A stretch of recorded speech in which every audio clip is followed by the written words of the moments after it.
گھر کی چھوٹی چھوٹی دیواریں تھیں جن کے اوپر 2 چھوٹے لڑکے بیٹھے ہوئے تھے۔ وہ اپنی 2 بہنوں کو آوازیں دے رہے تھے، باغ کا راجہ بہنا، گاؤں والے آ رہے ہیں، دروازہ بند کر دو جلدی سے، گاؤں والے آ رہے ہیں۔ گاؤں والے جو پچھلے دور میں ہوتے تھے وہ 2 بیلوں کو باندھ کر مانگنے کے لیے گاؤں میں آتے تھے۔ بچے ان سے بہت ڈرا کرتے تھے۔ بڑی بہن دروازے پر آ کر بولی، کہاں ہیں گاؤں والے؟ میں نہیں ڈرتی کسی سے، سامنے آؤ۔ کدھر ہیں گاؤں والے؟ وہ خود سے باتیں کرتی جا رہی تھی اور دروازے کی طرف بڑھتی جا رہی تھی۔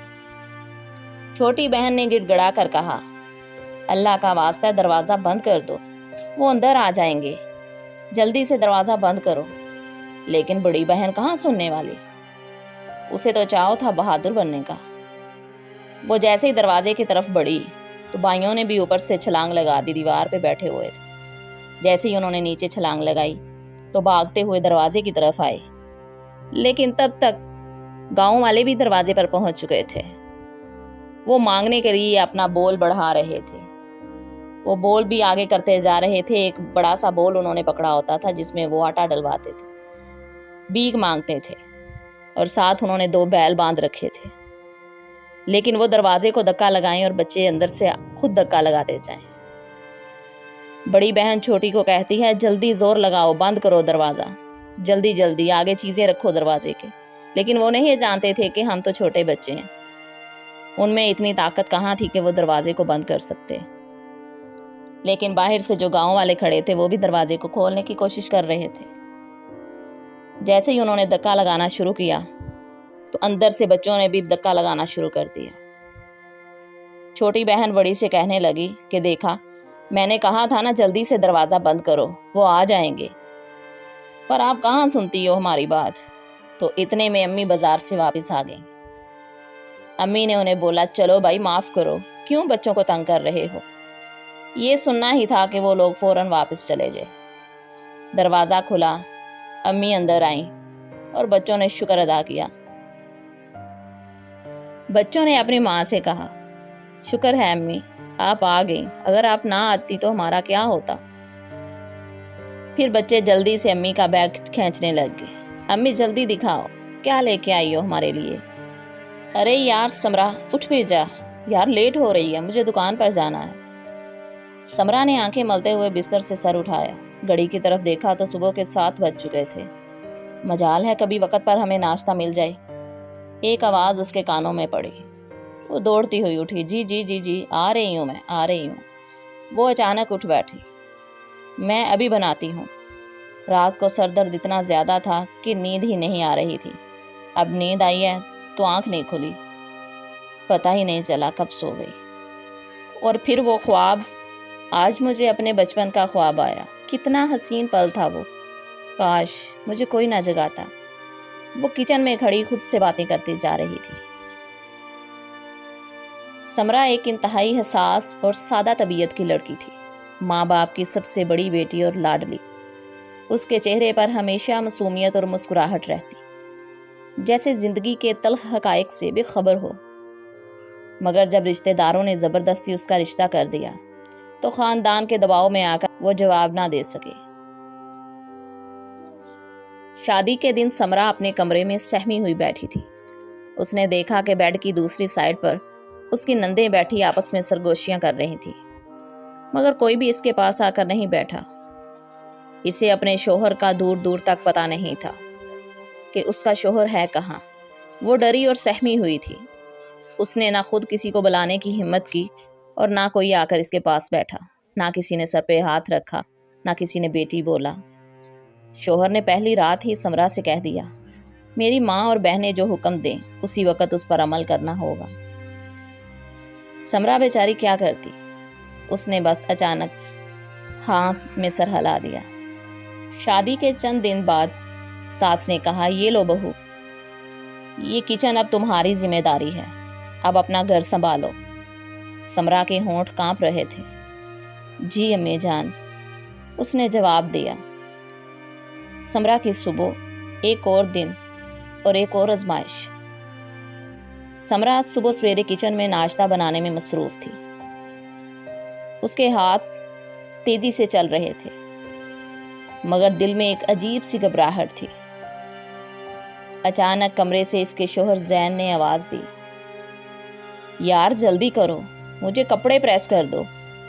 جیسے ہی شوہر کی آواز سنی تو سمرا نے گیس بند کیا اور جلدی سے باہر بھاگی۔ کمرے میں جا کر شوہر کے کپڑے پریس کرنے لگی۔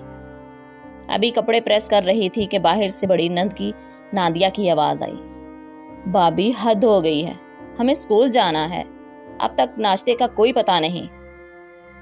سمرا نے آواز دی، جی میں آ رہی ہوں۔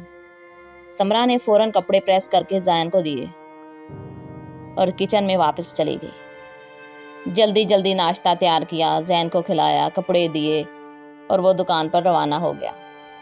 پھر نندوں کو ناشتہ کروانے لگی۔ نادیہ نے ناشتے کی پلیٹ دیکھتے ہی منہ بنایا، بھابھی آپ بہت سلو ہو، کیا آپ ایسے ہی کام کریں گی؟ آج تو آپ نے حد ہی کر دی، اس طرح تو ہم ڈیلی لیٹ اسکول جائیں گے۔ سمرا نے خاموشی میں سر جھکا لیا۔ اس کے ہونٹوں پر کوئی جواب نہیں تھا، بس ایک معصوم سی مسکراہٹ تھی۔ وقت گزرتا گیا، ہر نئے دن کے ساتھ نئی آزمائش۔ اسے اتنا کام کرنا پڑتا کہ بیٹھنے کو ایک لمحہ بھی نہیں ملتا۔ پھر بھی ہر بار یہی طعنہ سننے کو ملتا، تم بہت سست ہو، کام ڈھنگ سے نہیں کرتی۔ شوہر زین کو ہمیشہ سے شکایت رہتی کہ اس کے کام وقت پر نہیں ہوتے، دوسرے بھی ہر وقت گلہ کرتے۔ اگر وہ بیچاری ذرا سا بیٹھ جاتی تو آتے ہی اس کے شوہر کو شکایت کی جاتی کہ یہ تو آج آرام کر رہی تھی۔ زین کام سے آتا تو اپنی بہنوں کے پاس جا کر بیٹھتا، سمرا کو ہمیشہ جھڑک دیتا۔ ایک دن ماں کا فون آیا، بیٹا کیسی ہو تم تو آتی ہی نہیں، کیا اتنا دل لگ گیا تمہارا اپنے گھر میں؟ میں آؤں گی امی، لیکن امی نے کہا پتہ نہیں تم آؤ گی کہ نہیں، لیکن میں آ رہی ہوں تمہارے پاس۔ سمرا خوش تو ہوئی مگر اس کے چہرے کا رنگ اڑ گیا۔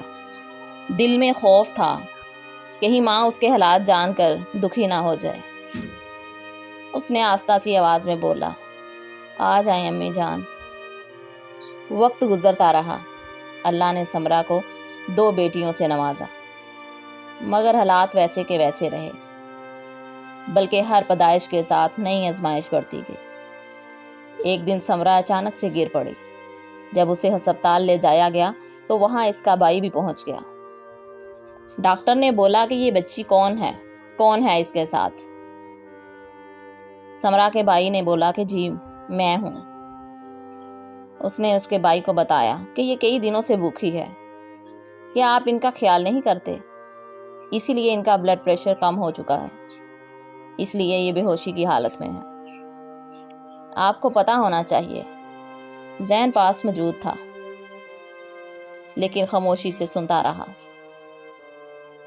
لیکن یہ سنتے ہی سمرا کے بھائی کو غصہ آ گیا۔ زین بھائی، آپ سے ہمیں یہ امید نہیں تھی، میں اب اپنی بہن کو 1 منٹ بھی آپ کے پاس نہیں رہنے دوں گا۔ زین نے بولا، ہاں لے جاؤ، اس نے جبرن کہا۔ سمرا گھر چھوڑ دو، بھائی نے جواب دیا اسے۔ مجھے کیوں لے کے جا رہے ہو؟ میرے چھوٹے چھوٹے بچے ہیں بھیا، میں کیسے جا سکتی ہوں، میں ان کے بغیر نہیں رہ سکتی۔ سمرا نے گھر والوں کے اصرار پر اپنے اوپر کیے گئے سارے ظلم بیان کر دیے۔ گھر والے سمرا کو جانے دینے کے لیے تیار ہی نہیں تھے۔ سمرا نے کہا، بھائی مجھے یہیں چھوڑ دو، میری بچیاں ہیں، میں یہ گھر نہیں چھوڑ سکتی۔ ایک دن سمرا کی دوست حسنہ ملی، جس نے اسے اس حالت میں دیکھ کر پوچھا تو سمرا رو پڑی۔ اس نے سب کچھ اپنی دوست حسنہ کو بتایا۔ حسنہ اس سے بہت پیار کرتی تھی، وہ بچپن کی دوستیں تھیں۔ اس نے پوچھا، تمہارا کوئی دیور ہے؟ سمرا نے کہا، ہاں میرے 2 دیور ہیں، مگر تم کیوں پوچھ رہی ہو؟ حسنہ بولی، میں اس سے شادی کروں گی۔ سمرا اس کی بات سن کر بہت حیران ہوئی۔ حسنہ اب تم خاموش رہو، جو بھی کرو تم نے کچھ نہیں بولنا۔ یہ بات حسنہ نے سمرا سے کہی۔ حسنہ نے ہر طرح سے کوشش کر کے کسی نہ کسی طرح رشتہ اپنے دیور سے کروا دیا۔ حسنہ بہت ہوشیار لڑکی تھی، اس کی شادی ہوئی تو اس نے اپنے شوہر کو قابو میں کر لیا۔ وہ وہی کرتا جو حسنہ کہتی۔ حسنہ نے اپنے شوہر سے کہا، سمرا بھابی بالکل اچھی نہیں ہے، آپ ایک کام کرو، کوئی اچھا سا گھر دیکھو تو ہم امی لوگوں کو لے کر وہاں پہ چلے جائیں گے۔ ہاں، میں بھی شروع سے سنتا آ رہا ہوں، سمرا بھابی بالکل بھی اچھی نہیں ہے، بہت بری ہے وہ۔ اس نے ایسا ہی کیا، الگ گھر لے کر اپنے ماں باپ، بہنوں کو اور حسنہ کو ساتھ لے کر چلا گیا۔ حسنہ نے اس گھر میں جاتے ہی اپنی نندوں اور ساس سے بدلہ لینا شروع کر دیا۔ دن بھر سارے کام نندوں سے اور ساس سے کرواتی، خود آرام کرتی، رات کو شوہر کو بتاتی، آج آپ کی بہن نے میرے ساتھ یہ کیا، آج آپ کی ماں نے میرے ساتھ یہ کیا۔ اب سمرا اس گھر میں اکیلے رہ گئی تھی۔ پھر اللہ نے اسے ایک بیٹا عطا کیا۔ بیٹے کو دیکھ کر شوہر بہت خوش ہوا اور اس کا رویہ بھی آہستہ آہستہ بدلنے لگا۔ وہ سمرا کی فکر کرنے لگا۔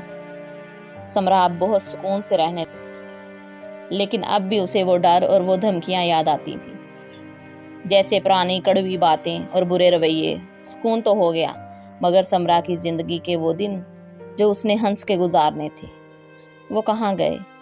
وہ درد جو اسے بے گناہ ملا، اس کا ذمہ دار کون ہے؟ اس کا شوہر، اس کے ماں باپ یا اس کا سسرال؟ اس کا فیصلہ تو آپ کریں گے۔ خدارا رحم کھاؤ، اچھی طرح دیکھ کر اپنے جگر کے ٹکڑے کو اس شخص کے حوالے کیا کرو جو اس کی قدر کرنا جانتا ہو۔ کسی کی بیٹی پر ظلم کرنے سے پہلے خدا کا خوف کرو۔ آج کسی کی بیٹی پر ظلم کرو گے، کل کو بیٹی تمہاری بھی ہے۔ اس بات پہ غور کیا کرو۔ ہمارے معاشرے میں عورت کو وہ مقام نہیں دیا جاتا جس کی وہ حقدار ہے۔ خود پر رحم کرو۔ عورت کی خاموشی کو کمزوری نہ سمجھو۔ وہ ہر دن ایک جنگ لڑتی ہے اور صرف اپنے بچوں کی خاطر ہار مانتی ہے۔ بیٹی کو رخصت کرنے سے پہلے صرف دعا نہ کرو، تحقیق بھی کرو، کیونکہ تم اسے پوری زندگی کے لیے ایک تقدیر دے رہے ہو۔